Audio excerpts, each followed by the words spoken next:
Hello दोस्तों, नमस्ते, प्रणाम। मैं आप सबकी ललिता मिश्रा अपने यूट्यूब चैनल ललिता देहाती गीत में आप सबका स्वागत करती हूँ। तो आप लोग कैसे, उम्मीद करती हूँ बहुत अच्छे होंगे। और आप सबको एक बहुत ही प्यारा पति पत्नी का एकदम नया चुटकुला नाच गीत सुनाऊंगी।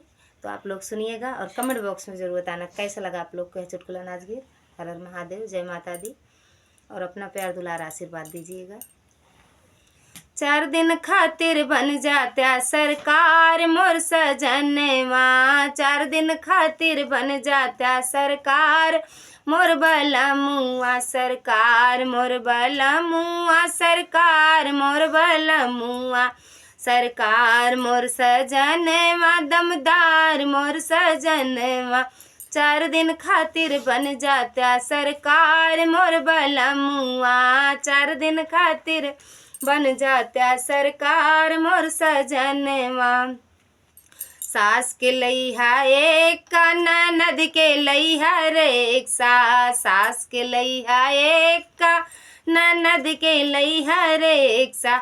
हमरा खातिर लइहा तू बुलट मोर सजनवा, हमरा खातिर लइहा तू बुलट मोर सजनवा।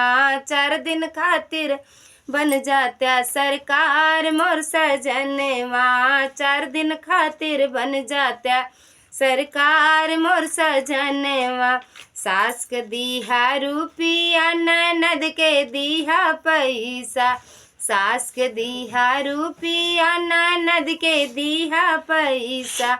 हमरा खातिर करेंसी के नोट मोर सजनवा, हमरा खातिर करेंसी के नोट मोर बलमुआ। 4 दिन खातिर बन जात्या सरकार मोर सजनवा, 4 दिन खातिर बन जात्या सरकार मोर सजनवा।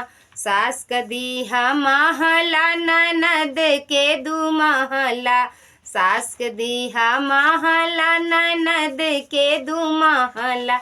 हमरा खातिर बंगला रंगदार मोर सजनवा, हमरा खातिर बंगला रंगदार मोर सजनवा।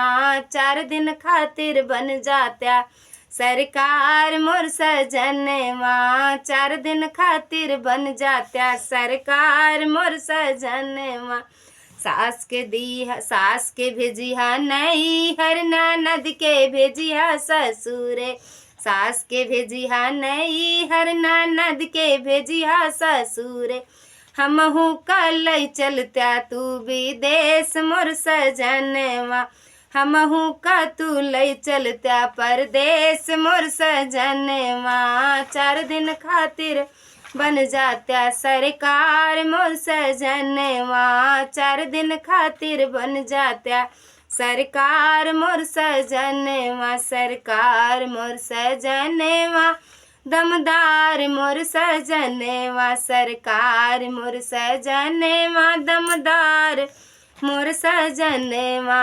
4